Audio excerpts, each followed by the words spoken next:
지금 당신의 다리를 내려다보세요. 어서요. 기다리겠습니다. 피부를 통해 혈관이 선명하게 보이나요?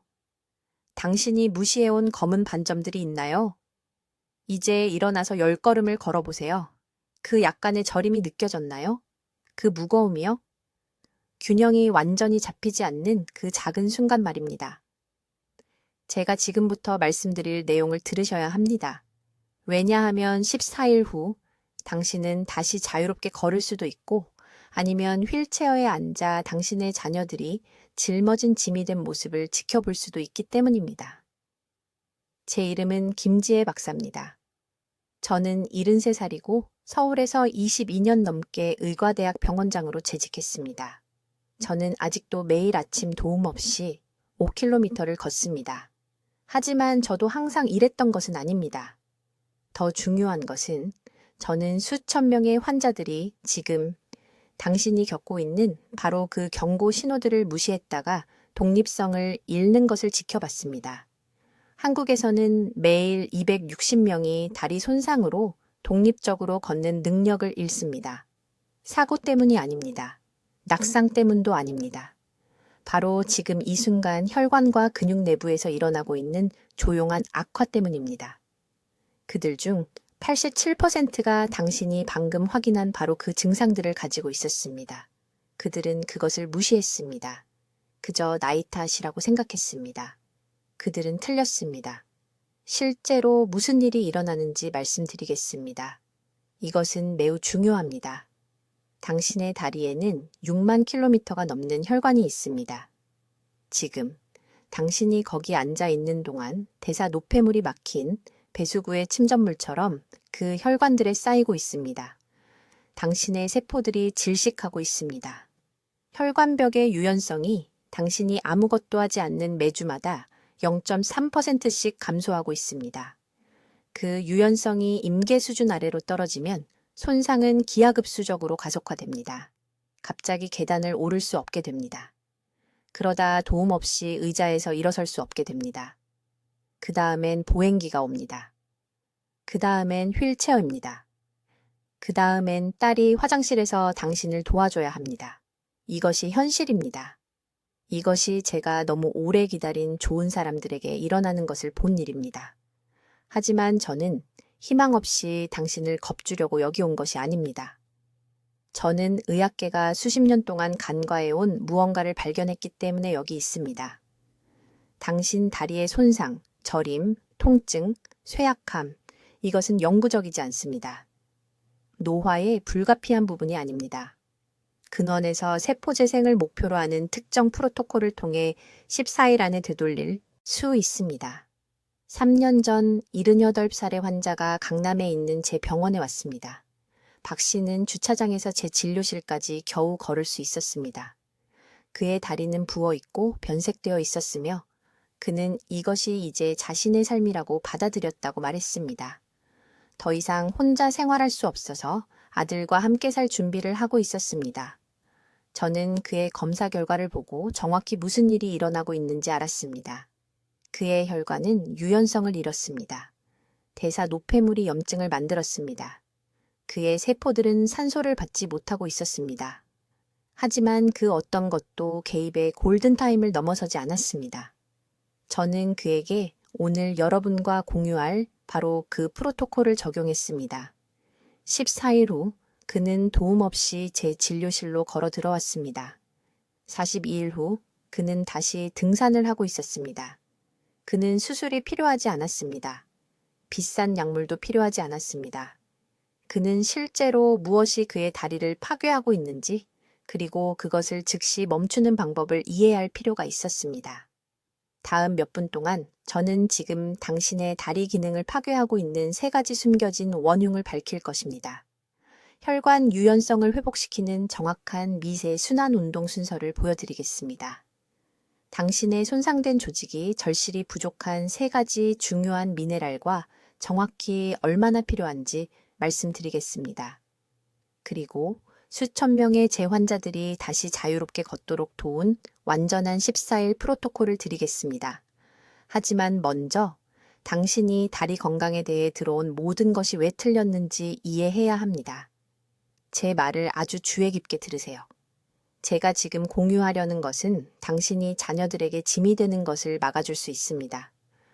제 이름은 김지혜 박사, 의과대학 병원장이며 저는 다리가 망가진 환자들을 치료하는데 22년을 보냈습니다. 대부분의 의사들이 결코 인정하지 않을 것을 말씀드리겠습니다. 당신의 다리가 악화되는 이유는 나이와 아무 관련이 없습니다. 계속하기 전에 지금 당장 무언가를 해주셔야 합니다. 일어나세요. 어서요. 앉아있는 곳에서 일어나세요. 손으로 몸을 밀어 올려야 했다요. 무릎에 날카로운 통증이 느껴졌나요? 다리가 당신을 지탱할 수 있을지 확신이 서지 않아 주저했나요? 이 질문 중 하나라도 예라고 답했다면 당신은 골든타임 안에 있습니다. 아직 이 손상을 되돌릴 수 있습니다. 하지만 이 시간은 닫히고 있습니다. 제가 경력에서 너무 많이 목격한 그림을 그려드리겠습니다. 새벽 5시입니다. 서울 강남구에 사는 74, 살해 박 씨가 화장실을 가기 위해 깨어납니다. 그는 앉아 일어납니다. 발을 바닥에 놓습니다. 일어섭니다. 그러다 그의 다리가 그냥 그 밑에서 무너집니다. 넘어집니다. 일어날 수 없습니다. 그의 아내는 깊이 잠들어 있습니다. 그는 차가운 바닥에 40분 동안 누워 있다가 그녀가 깨어납니다. 이것은 드문 이야기가 아닙니다. 이것은 한국 전역의 가정에서 매일 일어나고 있습니다. 저를 가장 두렵게 하는 것은 이것입니다. 박 씨는 8개월 동안 경고 신호들을 경험하고 있었습니다. 밤에 종아리에 경련이 일어났습니다. 여름에도 발이 차갑게 느껴졌습니다. 계단을 오르려면 난간이 필요했습니다. 그는 이것들이 그저 나이 들면서 나타나는 정상적인 신호라고 스스로에게 말했습니다. 그는 틀렸습니다. 이것들은 그의 다리 조직이 내부에서 죽어가고 있다는 긴급 신호였습니다. 의학계는 당신을 실망시켰습니다. 그들은 다리 통증과 쇠약함이 노화의 불가피한 부분이라고 말했습니다. 진통제를 처방합니다. 휴식을 권합니다. 일주일에 3번 비싼 물리치료 세션을 제안합니다. 주입니다. 하지만 이러한 접근법들은 지금 당신의 다리를 공격하고 있는 진짜 적을 다루지 못합니다. 서울대학교 병원에서 심각한 다리 손상을 가진 4,000명 이상의 환자를 진찰한 후 저는 모든 것을 바꾸는 무언가를 발견했습니다. 문제는 뼈에 있지 않습니다. 관절에 있지도 않습니다. 문제는 혈관과 하지 조직에 축적된 독성 노폐물에 있습니다. 혈관은 정원용 호스와 같습니다. 젊을 때는 유연하고 활짝 열려 있습니다. 혈액이 자유롭게 흐릅니다. 영양분이 모든 세포에 도달합니다. 노폐물이 효율적으로 배출됩니다. 하지만 해마다 대사 노폐물이 쌓이면서 이 혈관들은 딱딱해지고 좁아집니다. 꺾이고 진흙으로 막힌 호스로 정원에 물을 주려고 한다고 상상해 보세요. 그 호드스 끝에 있는 꽃들은 죽을 것입니다. 당신의 다리 조직이 바로 그 꽃들입니다. 이것이 걸을 때 다리가 무겁게 느껴지는 이유입니다. 이것이 정강이의 검은 변색이 보이는 이유입니다. 이것이 양말을 신는 것과 같은 간단한 일이 어려워지는 이유입니다. 당신의 세포들이 질식하고 있습니다. 산소와 영양분을 갈구하고 있습니다. 자신의 노폐물 속에서 익사하고 있습니다. 이 손상을 되돌릴 수 있는 황금 시간은 바로 지금입니다. 조직괴사가 임계점에 도달하면 어떤 치료로도 그 세포들을 되살릴 수 없습니다. 저는 환자들이 독립성을 잃는 것을 보았습니다. 혼자 화장실에 갈 수 없는 부모를 돌보는 무게에 짓눌려 무너지는 가족들을 지켜봤습니다. 정서적 황폐함은 어떤 신체적 고통보다 더 심합니다. 하지만 매일 저에게 희망을 주는 진실이 있습니다. 당신의 몸은 올바른 도구가 주어지면 스스로 치유할 수 있는 놀라운 능력을 가지고 있습니다. 다리의 혈관은 유연성을 되찾을 수 있습니다. 축적된 노폐물은 배출될 수 있습니다. 손상된 신경은 재생될 수 있습니다. 저는 제 진료실에서 이러한 변화를 수백 번 목격했습니다. 이제 당신의 다리가 앞으로 20년 동안 당신을 지탱할지 아니면 몇 달 안에 망가질지를 결정하는 두 번째 중요한 요소를 말씀드리겠습니다. 이것은 제가 진료실에서 매일 오해되는 것을 보는 것이며 사람들에게 독립성을 잃게 만듭니다. 지금 당신의 다리를 파괴하고 있는 두 번째 주요 요인은 대사 노폐물 축적이라고 불리는 것입니다. 쉬운 말로 설명하겠습니다. 몸의 모든 세포는 노폐물을 만들어냅니다. 이렇게 생각해 보세요. 자동차 엔진이 작동할 때 배기가스가 나옵니다. 몸의 세포가 작동할 때 노폐물이 생성됩니다. 이러한 노폐물은 끊임없이 배출되어야 하며 그렇지 않으면 주변 조직을 독살하기 시작합니다. 다리에서는 중력과 거리 때문에 이 문제가 치명적이 됩니다. 다리는 심장에서 가장 먼 지점입니다. 혈액은 아래로 내려가 산소와 영양분을 전달한 다음 중력을 거슬러 노폐물을 다시 위로 운반해야 합니다. 이 시스템이 조금이라도 느려지면 노폐물이 강바닥에 가라앉는 퇴적물처럼 하태부 조직에 축적되기 시작합니다. 이 노폐물은 그저 무해하게 앉아 있는 것이 아닙니다. 매 순간 다리 조직을 적극적으로 파괴하고 있습니다. 염증을 일으킵니다. 신경 말단을 손상시킵니다. 근육 섬유를 분해하게 합니다. 혈관을 딱딱하고 부서지기 쉽게 만듭니다. 그리고 가장 두려운 것은 손상이 이미 심각해질 때까지 이것이 일어나는 것을 느낄 수 없다는 것입니다. 2년 전 서울 진료실에서 치료했던 환자분을 말씀드리겠습니다. 74세 박 씨는 저녁에 가벼운 다리 피로만을 호소하며 저를 찾아왔습니다. 저녁 식사 후 다리가 무겁다고 하셨습니다. 그것이 유일한 증상이었습니다. 제가 진찰하고 세포 노폐물 지표를 측정하는 특정 검사를 시행했을 때 충격을 받았습니다. 그분의 하태부 조직은 대사 독소로 가득 차 있었습니다. 노폐물 축적이 너무 심해서 조직 괴사까지 아마 6개월밖에 남지 않았습니다. 절단까지 6개월. 그런데 유일한 증상은 저녁 식사 후 피곤함이었습니다. 이것이 제가 오늘 그토록 절박하게 말씀드리는 이유입니다. 노폐물은 조용히 쌓입니다. 몸은 보상하려고 합니다. 아무것도 느끼지 못합니다. 그러다 갑자기 낫지 않는 궤양이 생깁니다. 항생제로 통제할 수 없는 감염이 생깁니다. 조직이 검게 변합니다. 대부분의 사람들이 심각한 문제가 있다는 것을 깨달을 때쯤이면 간단한 조치로 구할 수 있었던 황금 시간의 몇 달 또는 몇 년을 잃어버린 것입니다. 그렇다면 무엇이 이 치명적인 노폐물 축적을 만드는 걸까요? 3가지 주요 원인이 있습니다. 첫째, 수분 섭취 부족입니다. 60세 이상의 대부분은 모르는 사이에 만성적으로 탈수 상태입니다. 다리 조직에서 노폐물을 배출하려면 충분한 수분량이 필요합니다. 둘째, 한 자세로 오래 앉아 있거나 서 있는 것입니다.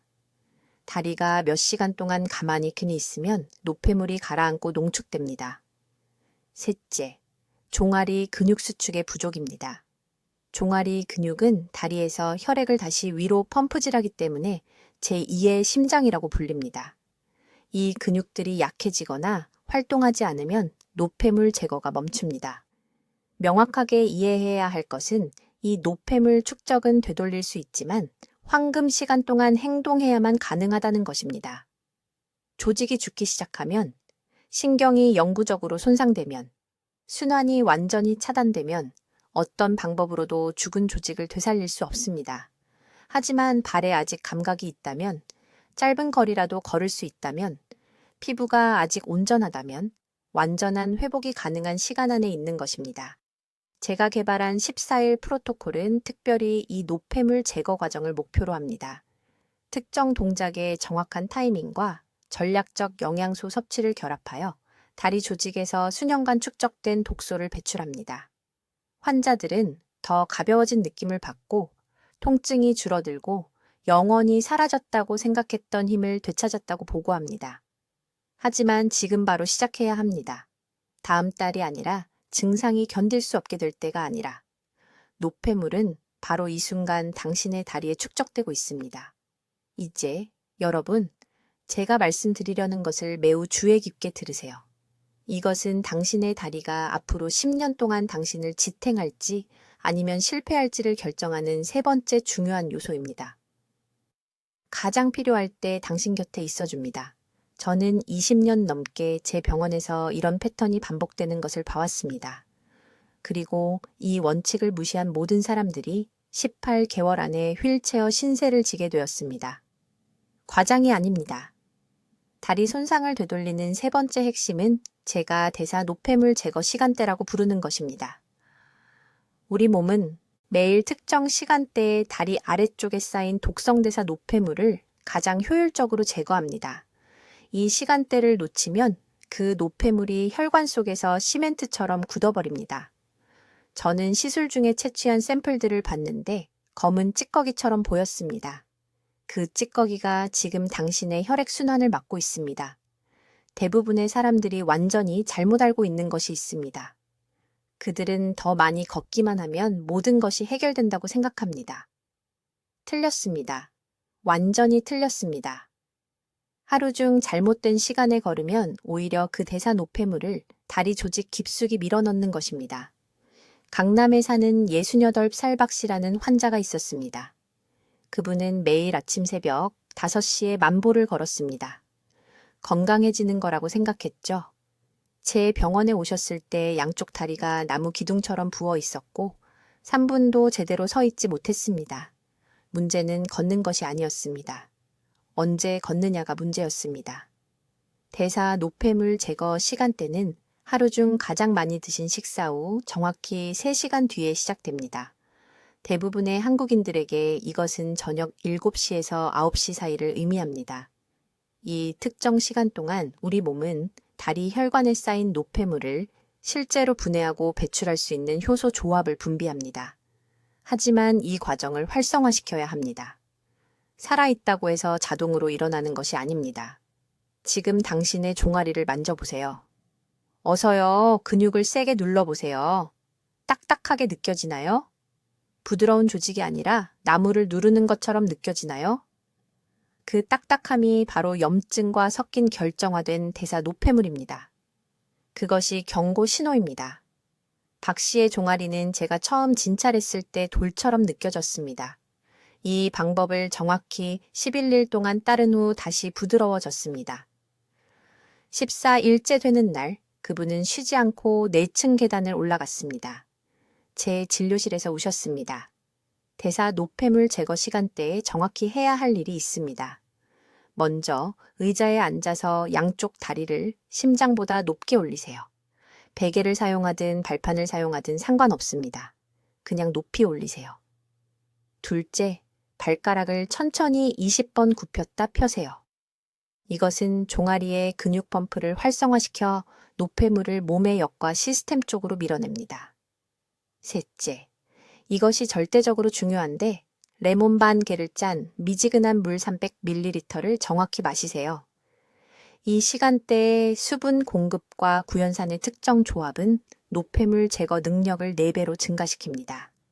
저는 실험실 테스트에서 이것을 측정했습니다. 하지만 모든 것을 망칠 수 있는 것이 있습니다. 이 시간대에 달거나 짠 것을 절대 먹지 마세요. 이 중요한 시간에 설탕이나 과도한 나트륨이 혈류에 들어가는 순간 몸의 노폐물 제거 통로가 꽝 닫혀버립니다. 저는 환자들이 저녁 8시에 먹은 쿠키 하나로 14일간의 진전을 망치는 것을 봤습니다. 송파에 사는 이 씨는 작은 떡 한 조각은 괜찮을 거라고 생각했습니다. 다음 날 아침 발목이 다시 부었습니다.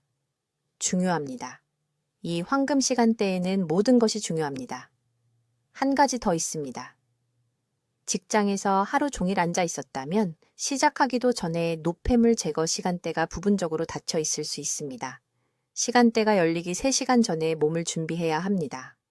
어떻게요? 매 시간마다 일어나서 정확히 60초 동안 제자리 걸음을 하세요. 단 60초만요. 이것은 낮 동안 노폐물이 다리 아래쪽에 가라앉아 굳는 것을 방지합니다. 병바닥에 아무것도 달라붙지 않도록 흔드는 것이라고 생각하세요. 이제 이 방법의 4번째 핵심 요소를 설명하겠습니다. 그리고 이것이 대부분의 의사들이 완전히 잘못 알고 있는 부분입니다. 그들은 쉬라고, 발을 쓰지 말라고, 손상된 다리에 압력을 가하지 말라고 말합니다. 하지만 서울대학교 병원에서 22년 동안 환자를 치료하면서 충격적인 것을 발견했습니다. 과도한 휴식이 실제로 다리가 치유되는 것을 막고 있습니다. 잘 들으세요. 다리 근육과 혈관은 제가 순환 펌프 메커니즘이라고 부르는 원리로 작동합니다. 특정한 통제된 패턴으로 다리를 움직이면 근육이 리듬에 맞춰 수축하고 이완되면서 손상된 조직을 통해 혈액과 림프액을 밀어냅니다. 이 펌프 작용은 앞서 언급한 대사 노폐물을 제거하는데 절대적으로 필수적입니다. 이것 없이는 독소가 몸이 제거할 수 있는 속도보다 빠르게 축적되고 손상이 가속화됩니다. 하지만 중요한 세부 사항이 있습니다. 모든 움직임이 도움이 되는 것은 아닙니다. 무작위로 걷거나 표준 물리 치료 운동은 고르지 않은 압력 분포를 만들어 상황을 악화시킬 수 있습니다. 저는 하체의 세 순환 구역을 목표로 하는 특정 순서를 개발했습니다. 1구역은 발목과 발입니다. 2구역은 종아리와 정강이입니다. 3구역은 허벅지와 무릎 관절입니다. 14일 방법은 이 구역들을 정확한 순서로 하루에 2번 활성화해야 합니다. 매일 아침과 저녁, 예외는 없습니다. 정확히 어떻게 작동하는지 설명하겠습니다. 아침에 일어나기 전에, 침대에서 일어나기도 전에 1구역 활성화부터 시작합니다. 등을 대고 평평하게 누우세요. 발가락을 앞으로 최대한 멀리 쭉 펴세요. 3초 동안 유지하세요. 이제 발가락을 정강이 쪽으로 최대한 당기세요. 3초 동안 유지하세요. 이것을 정확히 20번 반복하세요. 발목과 발바닥, 아치에서 부드러운 스트레칭을 느껴야 합니다. 이것은 순환이 가장 약한 말단의 가장 작은 혈관들을 깨웁니다. 다음으로 이 구역으로 이동합니다. 여전히 누운 채로 무릎을 구부리고 발을 침대에 평평하게 놓으세요. 발 뒤꿈치로 눌러 엉덩이를 침대에서 약간 들어 올리세요.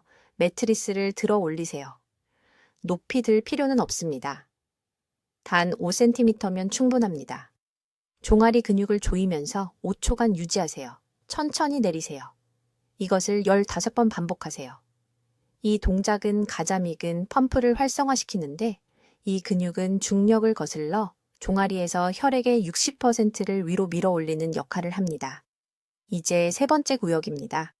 침대 가장자리에 앉아 발을 바닥에 평평하게 놓으세요. 손을 허벅지에 올리세요. 한쪽 다리를 천천히 바닥과 평행이 될 때까지 펴세요. 5초간 유지하세요. 허벅지 근육의 수축을 느껴보세요. 천천히 내리세요. 다리를 번갈아 가며 하세요. 각 다리마다 10회씩 반복하세요. 이것은 대퇴사두근 펌프를 활성화하고 무릎 관절을 안정시킵니다. 타이밍이 매우 중요합니다. 이 전체 동작 순서는 12분 안에 완료되어야 합니다. 왜 12분일까요? 그것이 혈관에서 지속적인 산화질소 분비를 촉발하는데 필요한 정확한 시간이기 때문입니다. 산화질소는 혈관에 확장 신호를 보내 손상된 조직으로 혈류량을 증가시키는 분자입니다. 10분 미만이면 연쇄 반응을 촉발하지 못합니다. 15분 이상이면 순환 촉진 효과가 나타나기 전에 근육이 피로해집니다. 제 환자 중 서울 강남구에 사시는 68세 박 여사님이 계셨습니다. 그녀는 심한 정맥 기능 부전으로 저를 찾아왔습니다. 다리가 부어있고 변색되었으며 끊임없이 아팠습니다. 아파트에서 길까지 걷는 것조차 힘들었습니다. 3명의 다른 의사들이 혈관 수술이 필요하다고 말했습니다. 저는 그녀에게 이 정확한 프로토콜을 적용했습니다. 그녀는 하루도 빠짐없이 매일 아침과 저녁에 이 세 구역 활성화 운동을 수행했습니다. 일주일 만에 부기가 40% 감소했습니다. 10일째에는 혼자서 동네 시장까지 걸어갔습니다. 14일째에는 쉬지 않고 2층의 계단을 올라갔습니다. 수술도 없었습니다. 비싼 치료도 없었습니다. 단지 비용이 들지 않고 12분이 걸리는 이 정확한 동작 순서만으로 가능했습니다. 이것을 종교적으로 실천하세요. 필요하다면 알람을 설정하세요. 당신의 다리는 생존을 위해 이 순환 펌프에 의존하고 있습니다. 이제 여러분 대부분을 충격에 빠뜨릴 사실을 알려드리겠습니다.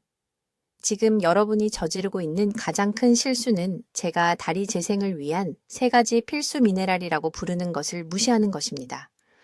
서울의료원에서 20년간 근무하면서 저는 심각한 다리 손상을 가진 환자의 93%가 정확히 이 세 가지 미네랄이 심각하게 결핍되어 있다는 것을 발견했습니다. 하나가 아닙니다. 둘도 아닙니다. 세 가지 모두 동시에 결핍되어 있었습니다. 주의 깊게 들으세요. 손상된 다리 조직은 마그네슘, 칼륨, 아연이 특정 비율로 함께 작용하지 않으면 스스로 회복할 수 없습니다. 이것은 약국에서 무작위로 영양제를 사는 것에 관한 것이 아닙니다. 이것은 이 세 가지 미네랄이 세포 내부에서 어떻게 서로 소통하여 재생 과정을 촉발하는지 이해하는 것입니다. 먼저 마그네슘을 설명하겠습니다. 다리 근육이 손상되면 우리가 대사 노폐물이라고 부르는 것이 축적됩니다. 세포에 쓰레기가 쌓이는 것처럼 생각하세요. 마그네슘은 청소팀 역할을 합니다. 이 독성 축적물을 씻어내는 300가지 이상의 효소 반응을 활성화합니다. 충분한 마그네슘이 없으면 손상된 조직은 그냥 그대로 있으면서 매일매일 더 나빠집니다. 정확히 하루 400mg이 필요합니다.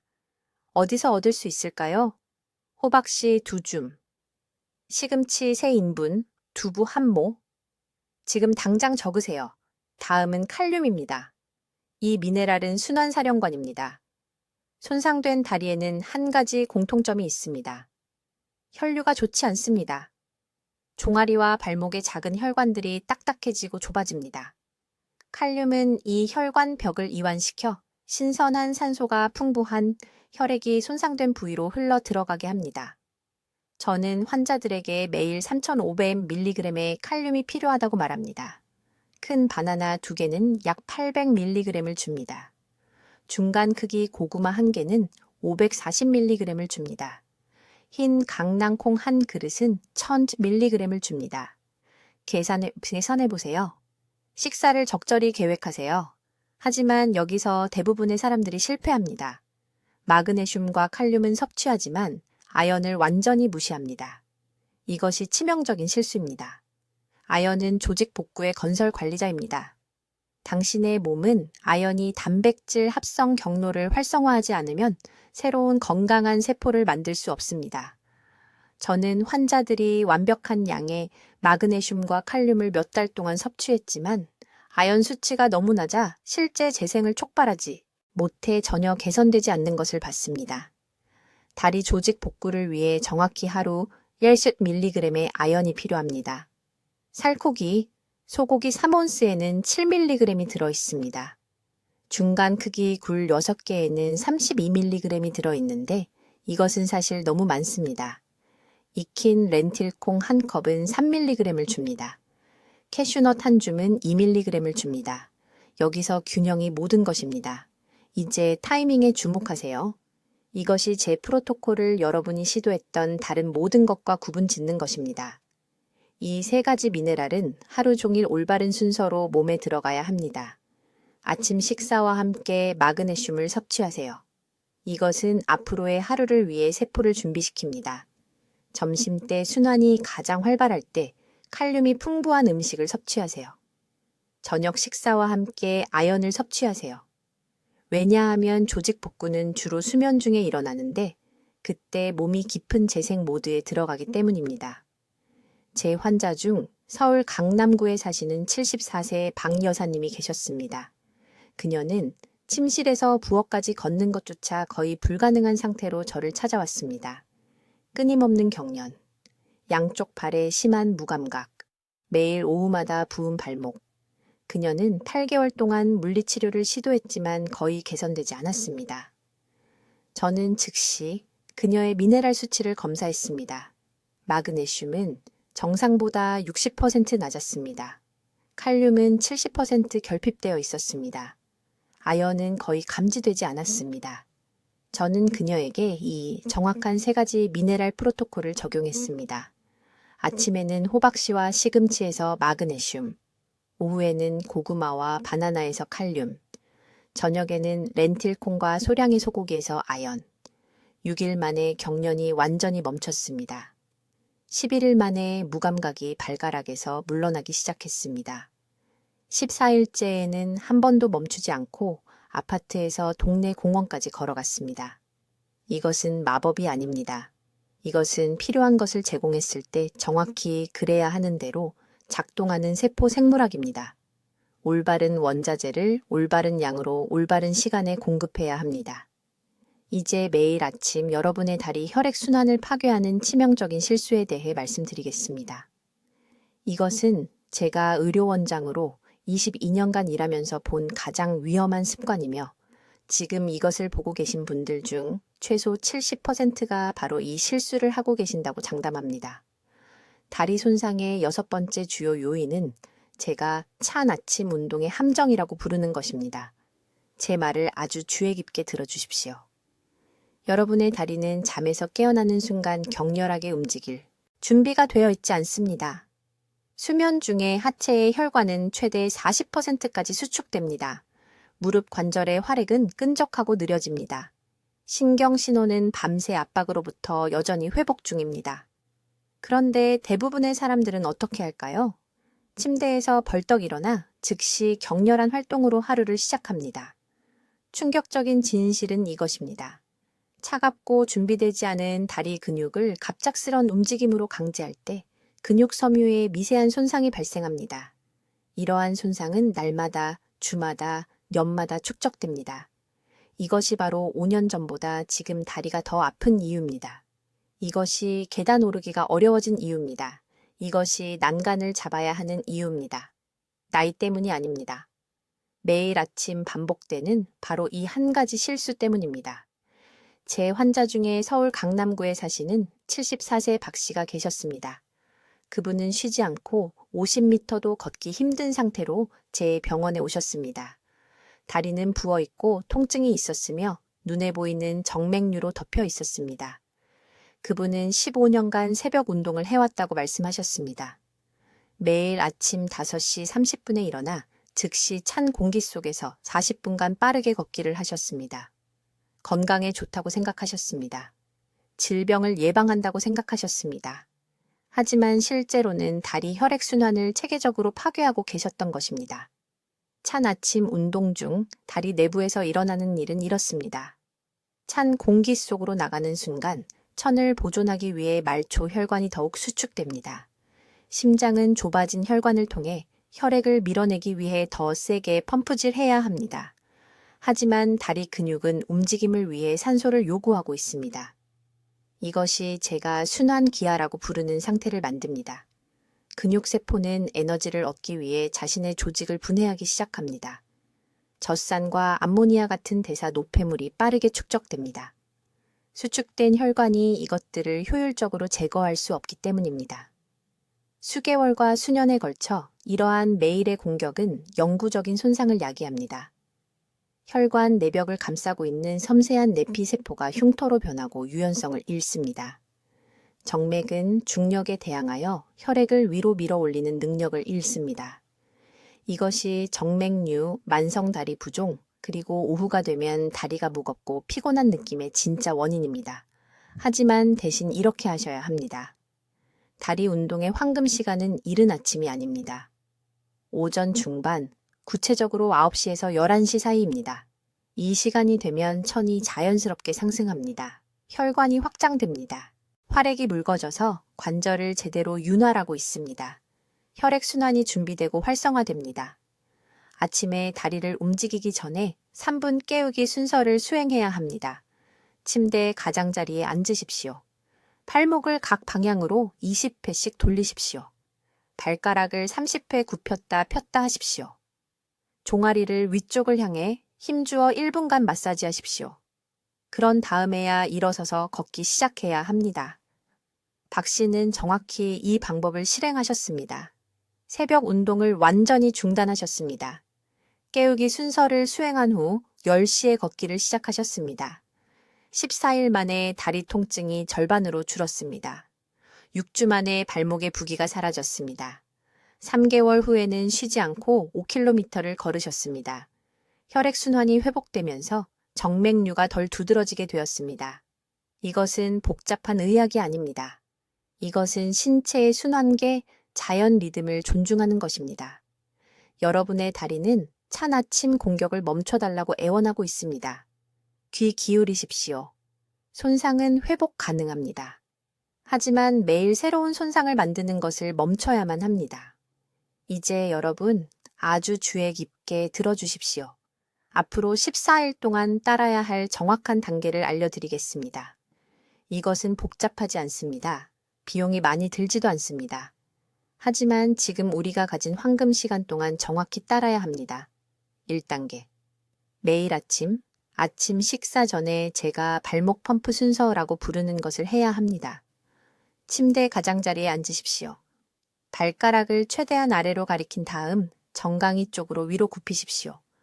각 발마다 20회 반복하십시오. 이것은 단 3분밖에 걸리지 않지만 밤새 정체되어 있던 혈액순환을 깨웁니다. 하체의 혈관은 이 신호가 필요해서 열립니다. 이 아침 활성화 없이는 다른 모든 것이 50%덜 효과적이 됩니다. 2단계. 정확히 오전 10시와 오후 3시에 60g의 쉽게 흡수되는 단백질을 섭취해야 합니다. 그것은 손바닥 크기의 부드러운 두부 2조각 또는 계란 3개와 갈은 참가의 2큰술입니다. 왜 이 특정 시간일까요?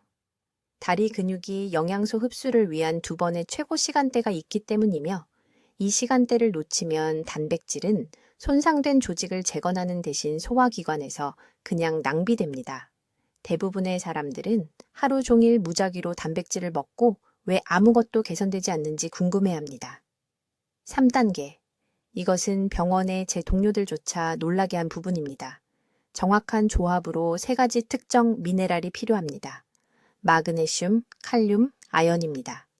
하지만 보충제가 아니라 음식에서 얻어야 합니다. 매일 중간 크기, 바나나 1개, 가볍게 찐 시금치 1컵, 생호박씨 15개를 드십시오. 이 3가지 음식이 함께 우리가 회복의 삼위일체라고 부르는 것을 만듭니다. 첫 주 안에 염증 신호를 70% 감소시킵니다. 4단계. 그리고 이것은 매우 중요합니다. 오후 2시에서 4시 사이에 다리를 높이 올려야 합니다. 심장보다 높은 위치에 정확히 20분 동안 올려두셔야 합니다. 15분도 30분도 아닙니다. 정확히 20분입니다. 등을 대고 누워서 종아리 아래에 베개 2개를 받치세요. 이 시간 동안 몇 개월 또는 몇 년 동안 종아리에 갇혀있던 노폐물이 신장 쪽으로 다시 배출되기 시작하면서 마침내 걸러질 수 있습니다. 이 단계를 건너뛴 환자들은 결과가 절반밖에 나오지 않는 것을 제가 직접 봐왔습니다. 5번째 단계. 저녁 우유법시 이후에는 음식 섭취를 완전히 중단하세요. 완전히 중단하는 겁니다. 우리 몸은 자가포식이라고 부르는 세포 정화 과정을 활성화하기 위해 12시간의 공복이 필요합니다. 수면 중에 소화기관이 쉬고 있으면 우리 몸은 모든 에너지를 다리의 손상된 신경, 말단과 혈관을 복구하는 데 집중합니다. 늦게 식사하는 환자들은 절대 완전한 회복을 경험하지 못합니다. 절대로요. 이제 사람들이 저지르는 가장 큰 실수를 말씀드리겠습니다. 이 단계들을 3일 정도 하고 조금 나아진 것 같으면 중단해버립니다. 바로 그때 모든 것을 잃는 겁니다. 14일 프로그램이 효과가 있는 이유는 8일차부터 14일차까지가 영구적인 재생이 일어나는 시기이기 때문입니다. 처음 7일은 그저 준비 단계일 뿐입니다. 일찍 그만두면 집을 짓다가 지붕을 올리기 전에 멈추는 것과 같습니다. 지금 이 5가지 단계를 각자 적어주시기 바랍니다. 그 종이를 냉장고에 붙여두세요. 14일 동안 이것을 정확히 따라하세요. 더 많이 하는 것이 더 좋다고 생각해서 운동을 추가하지 마세요. 너무 바쁘다고 생각해서 오후 다리 올리기를 건너뛰지 마세요. 모든 요소가 함께 작용합니다. 서울 메디컬 센터에서 환자를 치료한 22년 동안 이렇게 간단한 방법이 이토록 놀라운 결과를 만들어내는 것을 본 적이 없습니다. 하지만 14일 전체를 완전히 따라야만 효과가 있습니다. 지금 댓글에 14일 프로그램을 따르겠습니다. 라고 입력하세요. 적어보세요. 그 약속을 공개적으로 하세요. 선언하면 실제로 완수할 가능성이 3배나 높아집니다. 여러분의 다리는 여러분이 행동하기를 기다리고 있습니다. 여러분의 가족은 여러분이 활동적이고 독립적이기를 필요로 합니다. 골든타임은 바로 지금입니다. 이 14일이 영원히 사라졌다고 생각했던 삶을 되찾아 줄 수 있습니다. 내일 아침부터 시작하세요. 다음 주까지 기다리지 마세요. 즉시 시작하세요. 댓글로 알려주세요. 김 박사의 14일 프로그램 중 다리 건강을 위해 가장 먼저 실천할 부분은 무엇인가요? 여러분의 계획이 궁금합니다. 이 삶을 변화시키는 정보를 함께 나누는 데 도움을 주시려면 구독해 주시고 다리 통증이나 보행 문제로 고생하는 친구와 가족에게 이 영상을 공유해 주세요. 듣기만 해도 현명해지는 우리 채널을 시청해 주셔서 감사합니다.